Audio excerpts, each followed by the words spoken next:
Bienvenidos a Gracias Totales, el podcast. Un gusto volvernos a oír y a escuchar. Tal vez el capítulo más importante de los que yo haya grabado de estos, ya son 15 capítulos, y es la persona que me inspiró a hacer esto. Tal vez una de las personas más importantes en el tema musical, de periodismo musical, presentador, publicista, amante de la música, papá, de todo, mejor dicho, tiene la vida que cualquiera de nosotros quisiéramos tener y un modelo a seguir para mí también. Entonces, él es Humberto Rodríguez, mejor conocido como El Gato, y primero que todo, Gato, feliz cumpleaños, porque sé que cumpliste años esta semana. Sí, Diego, qué amable, qué gentil eres, de verdad tus palabras me comprometen a seguir trabajando con la mayor y más profunda honestidad, sinceridad y pasión con la que lo he hecho todos estos casi 31 años. Y sí, del 3 de agosto ya ha pasado ya 52 años. Pero bueno, Gato, bienvenido, en verdad es un honor, me siento entrevistando al Falcao del podcast, al Falcao del podcasting, entonces es un honor. Muchas gracias, Diego, gracias por esas palabras y pues no creo merecer tanto, pero soy muy agradecido por tu gentileza y aquí a tus órdenes. Me encanta además que un joven como tú se motive a comunicar de la forma en que hoy día lo estamos haciendo a través de las plataformas digitales y de un nuevo formato como es el podcast y el podcasting que ha crecido tanto en los últimos años, sobre todo en Latinoamérica. Entonces eso también a mí mismo me motiva mucho para seguir haciendo lo que he venido haciendo y con más ganas. Esa es la idea, Gato, y en verdad es un honor. Y entonces, si quieres, comencemos hablando un poco de ese amor por la música. ¿Cómo comenzó esos primeros años? Sé que viviste en diferentes países, viajaste un montón, pero sé que esas raíces musicales son muy importantes para hacer lo que estás haciendo hoy en día. Entonces, si quieres, cuéntame un poquito si en tu familia habían melómanos, cuáles fueron esas bandas tal vez de cuando estabas un poco más joven, que te marcaron esa niñez. Pues mira, sí, yo creo que todos en algún momento en nuestros hogares el ejemplo que vemos y que entendemos por lo que nuestros papás o hermanos, pues en el caso mío fue mi papá, de alguna forma mi mamá, pero mi papá por la música que oía y mis hermanas que son mayores que yo. Entonces eso fue importante para mí y después la posibilidad de haber vivido en Estados Unidos unos años en el colegio y en Italia en un momento y en la República Dominicana, como que esos tres países me formaron sin duda en lo que fue mi amor profundo por la música y en diferentes momentos de mi vida. Y los inicios yo diría que indiscutiblemente pues en mi casa, mi papá era un gran melómano, aunque lo de él era más los boleros, claro, era otra época. Yo nací en el año 68, calcula que yo a los 7, 8 años pues estábamos en plena década de los 70 y lo que había clásicos de esa época pues había mucho bolero, había mucha música ranchera que mi papá oía, y aunque no fue mi música preferida desde el inicio, sí con los años pues fui entendiendo que lo que oía en mi casa tenía un impacto muy grande en lo que fue de ahí en adelante lo mío. Y ya en cuanto a la música anglo, que fue la que me empezó a interesar mucho más, era producto de programas de televisión que había en esa época, que eran muy escasos además y que se dedicaban a la música. Un programa llamado Solid Gold en la televisión de Estados Unidos que pasaban en Colombia, y mis hermanas empezaron a comprar discos de un dúo muy importante llamado Air Supply, y esto te estoy hablando de comienzos de mediados de los años 70, que pues la gente de Air Supply, que es un dúo inglés, este fue como los primeros discos que yo veía, y un disco que mi papá había comprado de Rubén Blades, que fue para mí tal vez el disco que me interesó profundamente en la riqueza musical, por la riqueza musical que tenía, que era el disco donde estaba Pedro Navaja. De medio lado y zapatillas por si hay problemas, salir volado. Lentes oscuros pa' que no sepan que está mirando. y un diente de oro que cuando... Entonces, y ese disco salió en 1978, si mal no estoy, que fue Siembra. Ay, tal vez ahorita ya yo estoy casi seguro que fue en 1978 ese álbum de Rubén, que para mí fue pues determinante en mi gusto por la música, y tenía una cantidad de canciones que desde el punto de vista de riqueza musical fue pues clave. Ahí estaba Pedro Navaja, estaba Dime, estaba Siembra, estaba Plástico, y ese fue realmente el inicio mío a los 10 años como de interesarme tanto por la música. Mira y sonríe y el diente de oro vuelve a brillar. Mientras camina pasa la vista de esquina a esquina. No se ve un alma, está desierta toda la avenida. Tremendo, tremendo. Entonces aquí ya empezamos a ver esas diferentes corrientes, esos diferentes géneros que te fueron influenciando pues a medida de tu carrera. Y pues no sé si muchos lo saben, pero pues también el Gato fue ingeniero de sonido, o es ingeniero de sonido, y lo fue con nada más y nada menos que con Juan Luis Guerra. Entonces, ¿cómo llega ese momento de estar en República Dominicana y llegar a trabajar con Juan Luis Guerra, que yo creo que fue el primer gran acercamiento tal vez a un artista, o cómo fue llegar a eso? Pues mira, eso fue un proceso de... digamos que cuando nosotros nos fuimos con mi papá y mi mamá a vivir a República Dominicana cuando yo tenía 16 años, y en esa época pues calcula un joven todos los intereses que uno a los 16 años puede tener en cuanto a la música. Yo venía de haber vivido en Estados Unidos una buena época de mi vida, entonces ahí me empapé de todo lo que era la música anglo, tanto anglo hecha en Estados Unidos como la invasión británica, que fue en los años 80, que fue también determinante, y fue durante esa década. Yo fui a vivir a República Dominicana en el año 85, creo, 86, entonces estaba todo ese furor. República Dominicana siempre ha tenido una influencia muy grande de la música americana y de la cultura americana, y yo ahí oía todo tipo de música, y cuando estaba yo terminando el colegio conocí a un vecino de una novia que yo tenía, y ese vecino, joven también en su momento como yo, era el hijo de un músico muy importante dominicano llamado Jorge Taveras, pianista, compositor, arreglista, y de uno que se convirtió también en jefe nuestro, que falleció hace apenas un par de semanas, Víctor. Y ellos tenían una compañía de sonido. Esa compañía de sonido le ofrecía y le daba servicio a diferentes músicos en la República Dominicana en esa época, en los años 80. Y de los músicos con los que trabajaban ellos, eran mayormente músicos de merengue, bachata, sobre todo merengue y bachata. Y estando yo en la casa de mi novia, llega el vecino, nos conocemos, ya digamos nos conocíamos, él sabía mi amor por la música, como fanático pues de la música, y me dijo: estoy buscando una persona que me ayude a trabajar en esta compañía de sonido de mi papá y de un amigo de mi papá, necesito un asistente. Y yo, ¿qué hay que hacer? ¿No? Simplemente me empezó a enseñar de manera muy empírica. Aprendí, después tuve unos cursos intermedios de ingeniería de sonido, y los clientes más importantes que tuvimos hasta que era al que nos dedicábamos más tiempo, entre otros, estaba Juan Luis Guerra. Trabajamos para los hermanos Rosario, para Sergio Vargas, bueno, te imaginarás todos los artistas de merengue de la época de los años 80, de la época de oro, Wilfrido, y ahí conocí mucho más la música desde otra perspectiva, porque era no solamente trabajar mezclando música en vivo, sino trabajar con músicos y estar conocer un escenario, conocer cómo se microfonea una banda, cómo se prueba, qué micrófonos, los parlantes, los monitores, toda esa parte, digamos, técnica de lo que es una presentación de una banda o un grupo en vivo.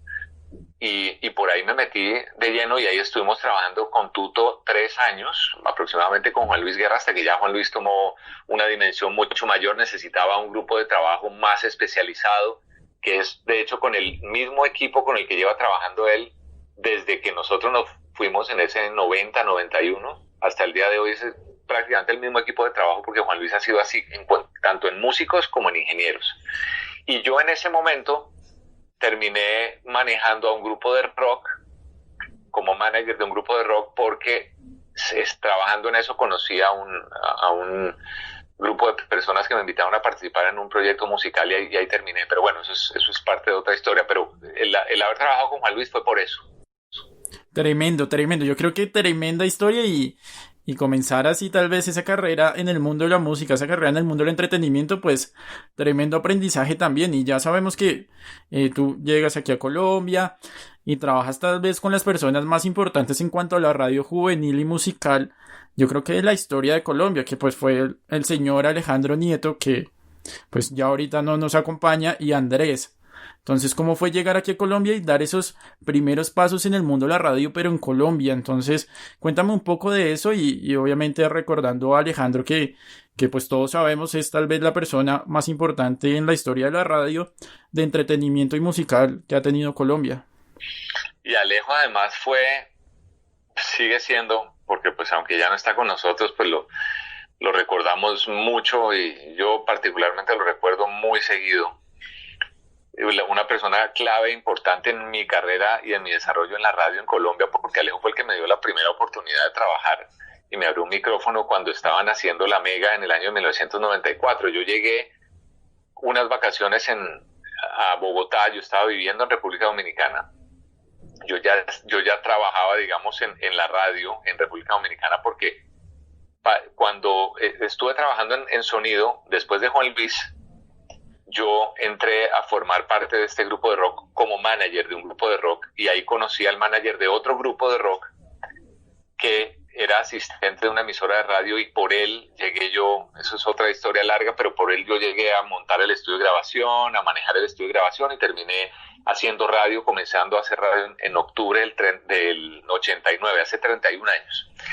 Y yo ya llevaba tiempo, yo llevaba 5 años trabajando en la radio, y cuando conocí a Alejo estaba yo de vacaciones y tenía la intención de volver a Colombia, y le llevé mi demo a Alejo, y bueno, digamos que esa historia pues es muy bonita, porque yo realmente llegué a saludar y a ofrecer mi trabajo y a pedirle trabajo al papá de Alejo, a Julio Neto Bernal, que era en su momento uno muy buen amigo de un tío mío que también era periodista, y Julio Neto Bernal trabajaba con el equipo de Juan Gozaín en la cadena RCN. Entonces mi tío me recomendó con él. Yo había estudiado publicidad, que era mi primera carrera. Yo después estudié otra carrera en Colombia, que fue el periodismo y la comunicación social.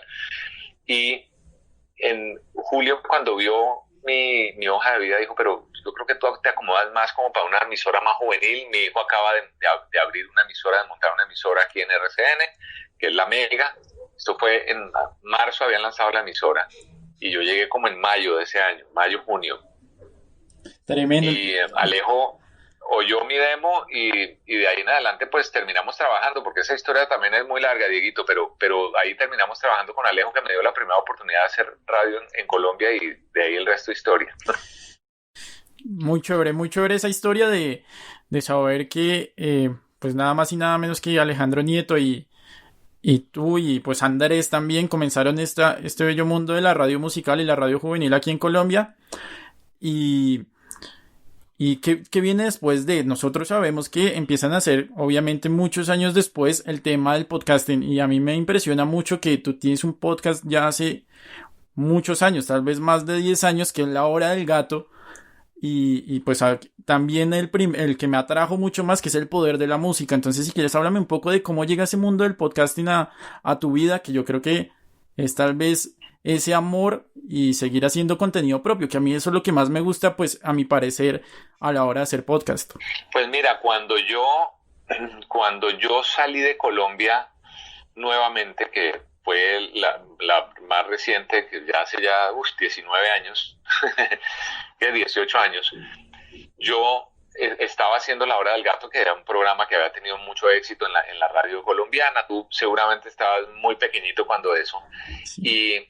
Y ese programa tuvo tanto éxito que yo, cuando nacieron los podcasts en Estados Unidos, que fue más o menos en el año 2005, 2006, yo en ese año 2006, por un amigo con el que trabajaba en la radio en la ciudad de Miami, que también hice radio en Miami, me dijo, tiene que hacer un podcast. Y yo dije, pero ¿cómo así? ¿Qué es esto? Yo me meto a hacer, digamos, hacer de una manera muy sencilla un podcast que era solamente musical y a tenerlo en todas las... En ese momento la única plataforma que existía para podcasts era Apple, o era iTunes, pues. Ya hoy en día están cualquier cantidad de plataformas. Entonces, en ese momento yo dije, bueno, voy a hacer esto, fue hace 13 años.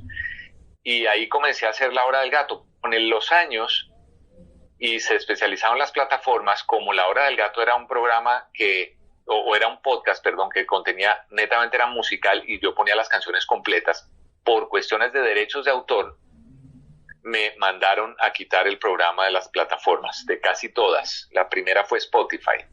Entonces, yo dije, bueno, el programa igual lo reviví hace un tiempo como programa de radio, o sea que lo sigo haciendo como programa de radio en vivo todos los días, lunes a viernes a las 9 de la noche, que se llama igual La Hora del Gato, en una radio que fue donde empecé a hacer radio yo hace 31 años. A través de esa pues llego a todas las plataformas, pero ese es un programa de radio en radio terrestre, entonces ahí no tengo problemas de derechos de autor. Pero teniendo esos problemas de derechos de autor, dije, pues voy a sacar...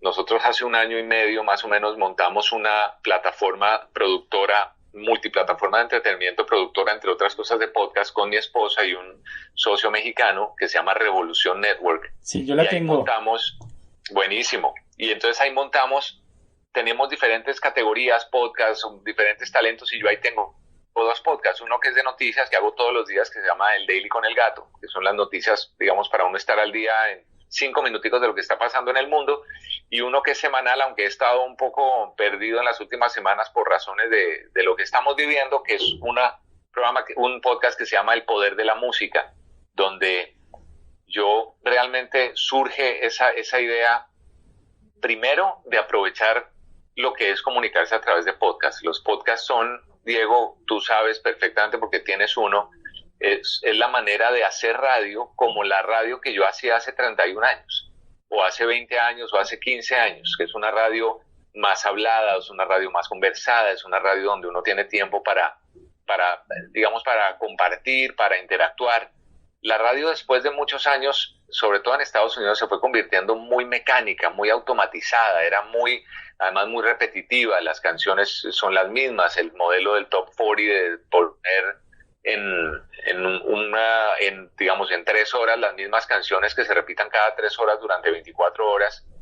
Es un modelo que ha funcionado para Estados Unidos durante muchos años, y en el cual yo participé, hice parte de eso, pero después de salir de la radio en Estados Unidos dije, creo que quiero volver un poco a hacer radio como yo la hacía antes, que es hacer podcast, y por eso nace, entre otros, ese Poder de la Música, que es, a partir de algo de música, contar historias alrededor de una canción, o de una historia de una canción, o el título de una canción, o la historia que hay detrás de una canción, como también se puede reflejar en la vida social, cultural, política, en general de una nación o del mundo. Se lo recomiendo a cada uno de ustedes que esté escuchando este capítulo, que en verdad se den una pasada por El Poder de la Música. Es simplemente increíble, y creo que es muy afín, o simplemente eso me influenció mucho para abrir este espacio, que es muy similar, que es hablar de la historia detrás de los éxitos, la historia detrás del artista, y conocer mucho más a la persona, porque muchas veces nosotros conocemos los álbumes, las canciones, pero no sabemos qué hay detrás de,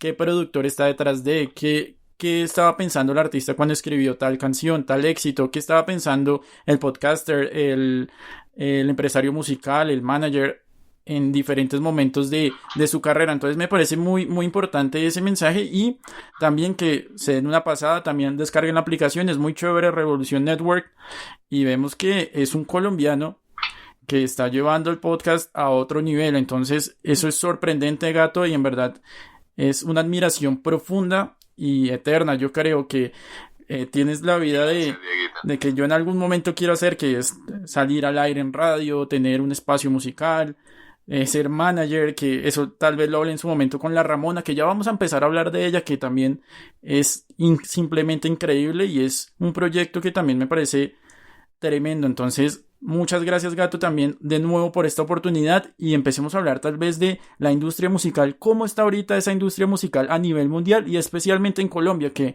vemos que esa noticia que me sorprendió un montón y que ahí tal vez conocí, como se lo dijo a la Ramona, al descubrimiento musical de mi cuarentena prácticamente, que no hay día que ella no esté en mi playlist y no hay día que yo no escuche Beautiful o Brío. Entonces, ¿cómo fue eso?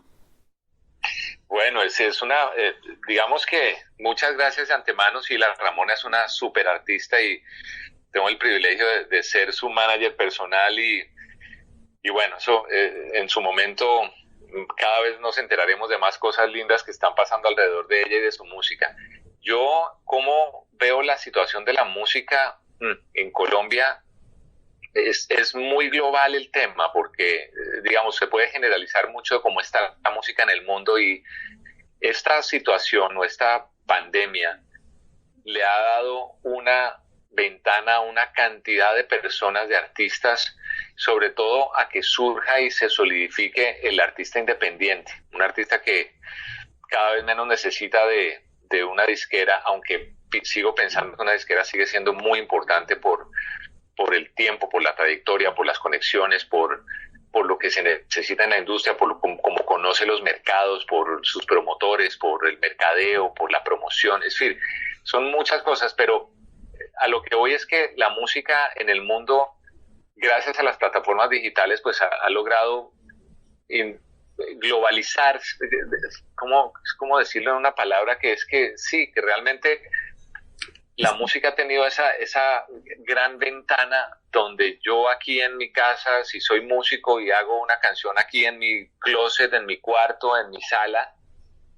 y la puedo subir a una plataforma mañana o esta misma tarde, ya está en el mundo entero, cosa que no sucedía antes, que es algo que es un poco nostálgico para los que somos románticos de la música y de los acetatos y de la radio tradicional y de cuando comenzamos la radio hace años, pero yo creo que también es una gran ventaja para tantos artistas que tienen mucho talento, mucho que contar, mucho que decir a través de su música o sus letras. Y eso ha sido realmente importante para todos los artistas independientes. Y los no independientes también.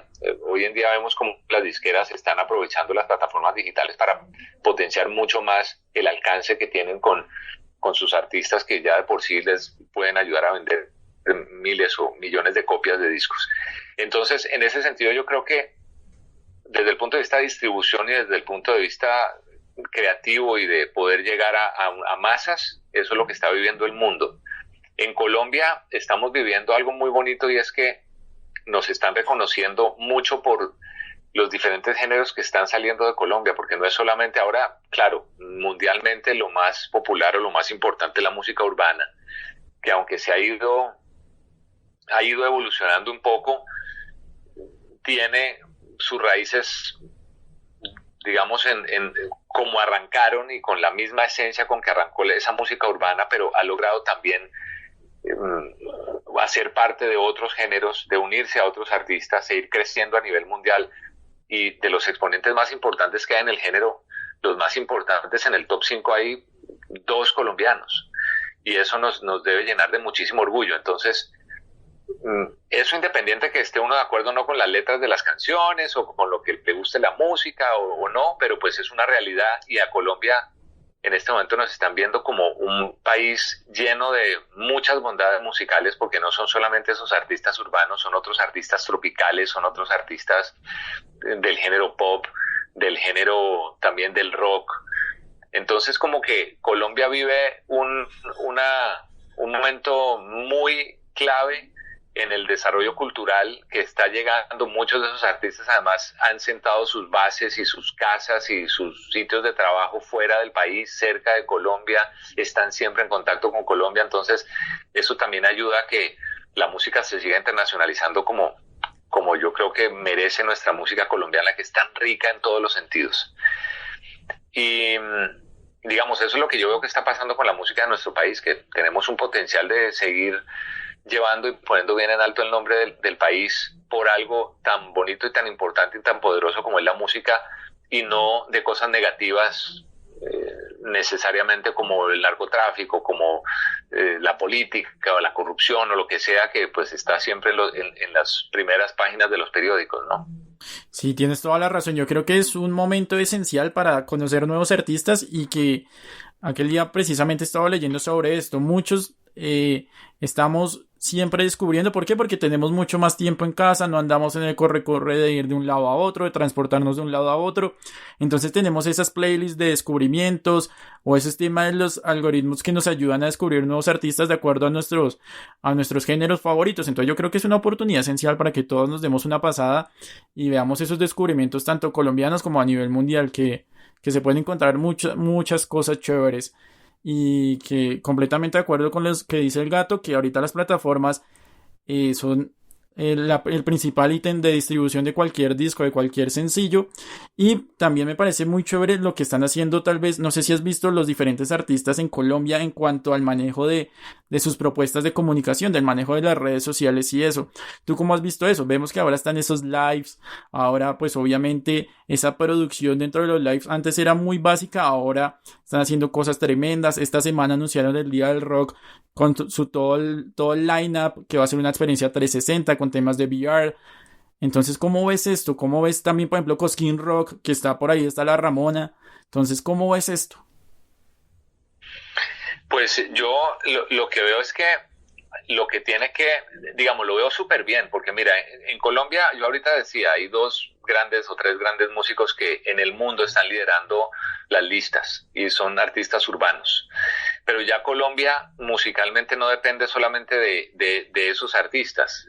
Hay, yo diría, no sé, 70, 80, 90 nombres de artistas colombianos. No sé si llegamos a los 100, es muy posible que lleguemos, que suenan por todas partes del mundo. Uno ve en las revistas como la Rolling Stone o en periódicos como el New York Times, que desde hace tiempo hablan de lo que vive Colombia musicalmente, y siendo el país más vibrante, creo que fue alguien así lo puso, la escena musical más vibrante que hay en Latinoamérica o en Sudamérica. Que eso decía un editor de alguno de estos medios de comunicación a nivel mundial. Entonces, si hace unos años teníamos artistas muy importantes y ahora tenemos artistas mega importantes, lo que ahora muchos de los artistas que están haciendo desde sus casas con los lives han tratado de especializar la calidad, porque todo está en la calidad. Hoy en día, sí, cualquier persona puede salir desde su casa con una guitarra y tocar y desde el teléfono, pero yo he notado que las nuevas generaciones, que son las que más siguen este tipo de comunicación, llegó un punto en que ya también los desgastó ver al artista en la sala de su casa con una guitarra cantando. Entonces, ¿qué busca? Busca una mejor experiencia, y para eso han surgido compañías que ya existían, pero que se han adaptado a los nuevos tiempos. En Colombia particularmente hay varias, en Bogotá, en Medellín, en Barranquilla, hay como 3, 4 grandes compañías que están ofreciendo el servicio de darle una experiencia con buena calidad, con una presentación del artista, 3, 4, 5 cámaras, con imagen 4K o definitivamente pues HD, que tiene un sonido increíble, y eso digamos que es lo que van a tener que vivir de ahora, no solamente artistas en Colombia, en todas partes del mundo. En Estados Unidos está sucediendo, los festivales virtuales que se están haciendo tienen que ser con una calidad única, porque ya la gente no, aunque tenga y aguante y acepte una imagen cualquiera, pero ya la gente quiere mayor especialización. Entonces yo creo que eso es lo que viene ahora, que lo que están haciendo muchos de los artistas como los nuestros, como los colombianos, es llevar a los teléfonos, a los computadores de las personas que vayan a ver esos festivales o esos conciertos privados o personales o lives con la mejor calidad posible. Sí, muy chévere. Y hablando de calidad en cuanto a las grabaciones y las transmisiones, aquí yo tengo que contar una anécdota. Cuando yo grabé con la Ramona, yo pues la contacté vía sus redes sociales. Ella muy amablemente me respondió y me dijo que hablara con su manager, que yo no lo podía creer porque yo sabía quién era su manager, que era nada más y nada menos que el gato. Y hablamos en ese momento con el gato de grabar precisamente este capítulo. Esto fue ya hace, yo creo que más de un mes larguito. Pero en ese momento yo estaba grabando mi podcast de una forma muy, muy básica. muy básica con mi grabadora de voz de la universidad y ya, y obviamente ya metiéndole el tema de edición, pero entonces dije, no, voy a esperar hasta que me llegue mi micrófono que había pedido para tener la calidad y dar la talla pues a nada más y nada menos que el gato. Entonces por eso esperé tanto tiempo y creo que valió mucho la pena. Gracias, mi Diego, gracias, hermano. Mira, yo creo que, claro, la calidad es sumamente importante y el televidente, el oyente, el internauta, el seguidor, el follower, el instagramer, lo que quieras, agradece inmensamente que uno, si lo apasiona a uno tanto comunicar como el caso tuyo, con tu podcast, con lo que quieres y a donde quieres llegar, y te auguro los mejores éxitos, la gente también espera que uno haga las cosas con la mejor calidad posible, porque eso de una manera es respetar también el gusto de las personas. Sí, uno puede hacerlo con lo que uno tenga, no tiene que tener los equipos más caros del mundo, pero sí, hoy día la tecnología está para nosotros y es accesible para tantas personas de mil maneras, que puedes tener buena calidad a la hora de transmitir de una imagen o un sonido. ¿Por qué no hacerlo? La gente lo va a agradecer. La gente, yo creo que agradece que uno esté conectado, pero que también le dé una buena imagen, le dé un buen sonido, y así pues el mensaje también va a llegar mucho más preciso, mucho más claro.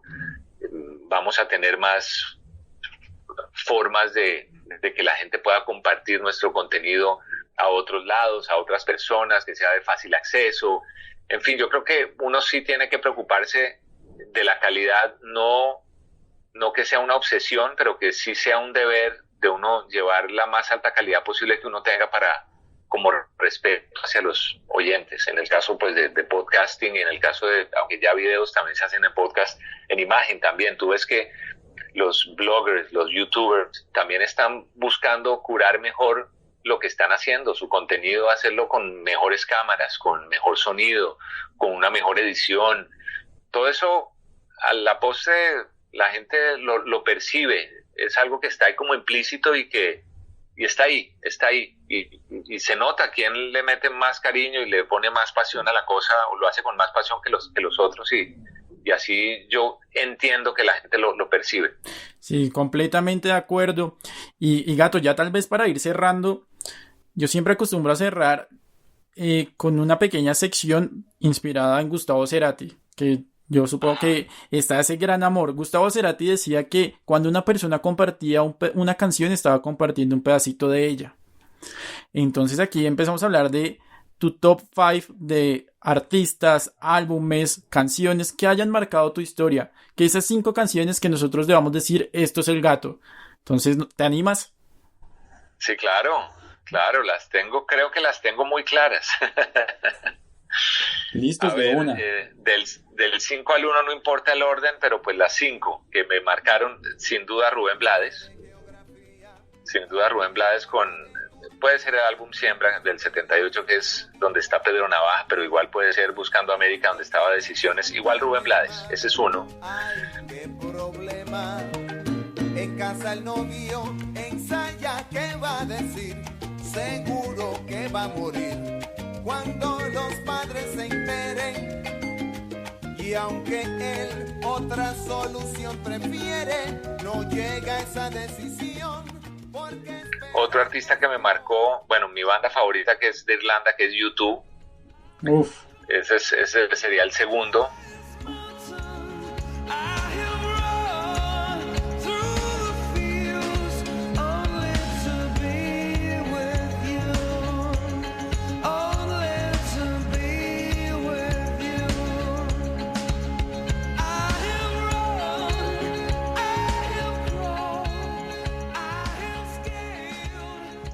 También que me haya marcado, fíjate, te sorprenderías, pero para mí un artista o un compositor que durante una gran parte de mi vida fue clave, que fue un artista, pues ya falleció, llamado José A. Morales. José A. Morales, uno de los más importantes compositores de Colombia, un hombre de Socorro Santander, colombianísimo. Estamos hablando de música de los años 30, ¿no? 30 años 40. Yo tampoco había nacido, pero la música de él para mí fue muy importante porque en mi casa mi papá lo oía mucho y eso fue muy chévere. Entonces ese sería como uno tercero. Por aquel caminito salpicado de sol, donde tú muchas veces me esperabas dichosa, con los brazos abiertos y los labios sedientos. Cuarto hay tanto, mira, yo diría que en el vallenato, ahí estaría fácilmente Diomedes Díaz. Diomedes Díaz fue una de mis primeros acercamientos al vallenato en Colombia, entonces siempre como que me marcó. Inevitable me marca la pena que es infinita. Quisiera volar muy lejos, sin rumbo fijo, buscar un lugar. Y no, es que la lista 5 es muy difícil y los otros tendrían que ser Soda Stereo, seguramente. Uf. Una voz en off con expresión deforme. Listo, yo creo que ese top 5 está muy bien y muy diverso. Yo creo que es tal vez la primera persona que junta muchos géneros en ese top 5. Entonces también sorprendente y Gato, en verdad muchas gracias por esta oportunidad de que me diste de grabar junto a ti. Y un gusto, espero que cuando pase todo esto y se coincida y tú vengas a Bogotá, nos podamos ver, nos podamos conocer, tomarnos un café y tal vez obviamente seguir hablando de música, que es lo que más nos gusta. Seguro, Dieguito, siempre a tus órdenes, aquí me tienes. Gracias a ti por el interés, por el tiempo, por la paciencia de tenerme hablando aquí, que si no me callas yo aquí sigo y no terminamos y pues, hay que respetar al oyente.